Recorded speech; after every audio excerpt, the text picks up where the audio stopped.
ಇನ್ನು ಲೋಕಲ್ನಲ್ಲಿ ದೋಸ್ತಿ, ಪರಿಷತ್ ಫೈಟ್ಗೆ ದೋಸ್ತಿ.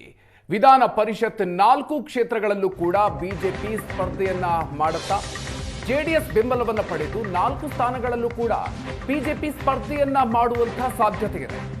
4 ಎಂಎಲ್ಸಿ ಕ್ಷೇತ್ರವನ್ನ ಬಿಜೆಪಿಗೆ ಬಿಟ್ಟುಕೊಡುವಂತೆ ಎಚ್.ಡಿ. ಕುಮಾರಸ್ವಾಮಿ ಅವರಲ್ಲಿ ಮನವಿಯನ್ನು ಮಾಡಿಕೊಳ್ಳಲಾಗಿದೆ. ನಿನ್ನೆ ನಡೆದಂತಹ ಮೈತ್ರಿ ಸುದ್ದಿಗೋಷ್ಠಿಯ ಬಳಿಕ ನಾಯಕರು ಪ್ರತ್ಯೇಕವಾಗಿ ಚರ್ಚೆ ಮಾಡಿಕೊಂಡಿದ್ದಾರೆ. ಎಂಎಲ್ಸಿ ಸ್ಥಾನ ಬಿಟ್ಟುಕೊಡುವಂತೆ ಎಚ್.ಡಿ.ಕೆ. ಬಳಿ ವಿಜಯೇಂದ್ರ ಮನವಿಯನ್ನ ಮಾಡಿಕೊಂಡಿದ್ದಾರೆ. ಪಶ್ಚಿಮ ಪದವೀಧರರ ಕ್ಷೇತ್ರ, ಆಗ್ನೇಯ ಪದವೀಧರರ ಕ್ಷೇತ್ರ, ಈಶಾನ್ಯ ಶಿಕ್ಷಕರ ಕ್ಷೇತ್ರ, ಬೆಂಗಳೂರು ಶಿಕ್ಷಕರ ಕ್ಷೇತ್ರಕ್ಕೆ ಚುನಾವಣೆ ನಡೆಯುತ್ತೆ. ನವೆಂಬರ್ ತಿಂಗಳಲ್ಲಿ ನಡೆಯಲಿರುವಂತಹ ಪರಿಷತ್ ಎಲೆಕ್ಷನ್, ಎಂಎಲ್ಸಿ ಚುನಾವಣೆಯಲ್ಲೂ ಕೂಡ ಜೆಡಿಎಸ್ ಮತ್ತು ಬಿಜೆಪಿ ಮೈತ್ರಿ ಕಸರತ್ತು ಮುಂದುವರಿಯುವಂತಹ ಸಾಧ್ಯತೆ ಇದೆ. 4 ಸ್ಥಾನಗಳಲ್ಲಿ ಜೆಡಿಎಸ್ ಬೆಂಬಲಿತ ಬಿಜೆಪಿ ಅಭ್ಯರ್ಥಿ ಕಣಕ್ಕಿಳಿಯುವಂತಹ ಸಾಧ್ಯತೆ ಇದೆ. ಅದಕ್ಕೆ ಸಂಬಂಧಪಟ್ಟಂತೆ ಆರಂಭಿಕ ಹಂತದ ಚರ್ಚೆಗಳು ಆಗಿದೆ. ಬಿಜೆಪಿಗೆ ಸಹಕಾರವನ್ನು ನೀಡೋದಕ್ಕೆ ಎಚ್.ಡಿ. ಕುಮಾರಸ್ವಾಮಿ ಬಳಿ ಬಿಜೆಪಿ ಮನವಿಯನ್ನ ಮಾಡಿಕೊಂಡಿದೆ.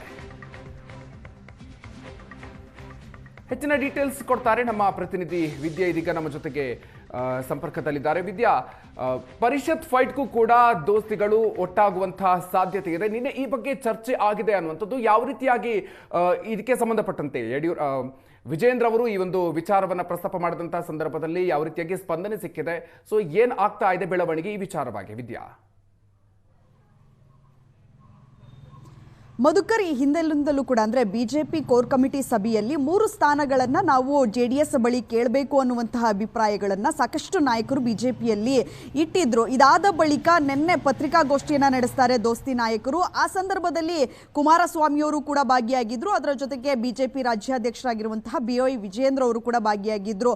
ಪತ್ರಿಕಾಗೋಷ್ಠಿಯ ಬಳಿಕ ಅವರಿಬ್ಬರು ಕೂಡ ಸಪ್ರೇಟ್ ಆಗಿ ಹೋಗಿ ಮಾತುಕತೆಯನ್ನು ನಡೆಸಿದ್ರು. ಅದರಲ್ಲೂ ಮುಖ್ಯವಾಗಿ MLC ಚುನಾವಣೆ ಏನು ನವೆಂಬರ್ 11ನೇ ತಾರೀಕು 4 ಸ್ಥಾನಗಳ ಅವಧಿ ಮುಕ್ತಾಯ ಆಗುತ್ತೆ. ಅದಕ್ಕೂ 1 ತಿಂಗಳ ಮುಂಚಿತವಾಗಿ MLC ಎಲೆಕ್ಷನ್ ಮಾಡುವಂಥದ್ದು ಸರ್ವೇ ಸಾಮಾನ್ಯ. ಸೊ ಅದಕ್ಕೆ ಸಂಬಂಧಪಟ್ಟಂತೆ ದೋಸ್ತಿ ನಾಯಕರು ನಿನ್ನೆ ಪ್ರತ್ಯೇಕ ಸಭೆಯನ್ನ ನಡೆಸಿರುವಂಥದ್ದು. ಆ ಸಂದರ್ಭದಲ್ಲಿ BY ವಿಜಯೇಂದ್ರ ಸೇರಿದಂತೆ ಅಶೋಕ್ ಕೂಡ ಸಭೆಯಲ್ಲಿದ್ದರು.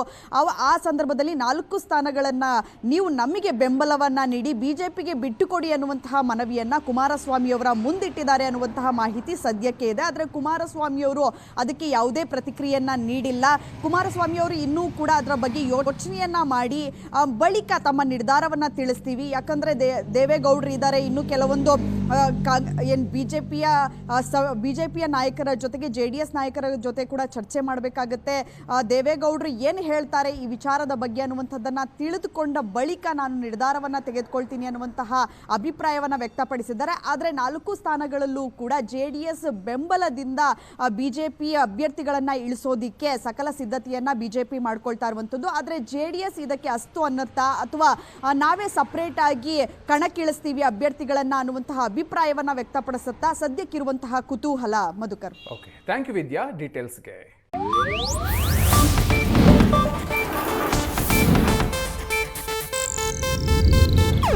ಇದು ಏಷ್ಯಾನೆಟ್ ನ್ಯೂಸ್ ನೆಟ್ವರ್ಕ್ ಪ್ರಸ್ತುತಿ.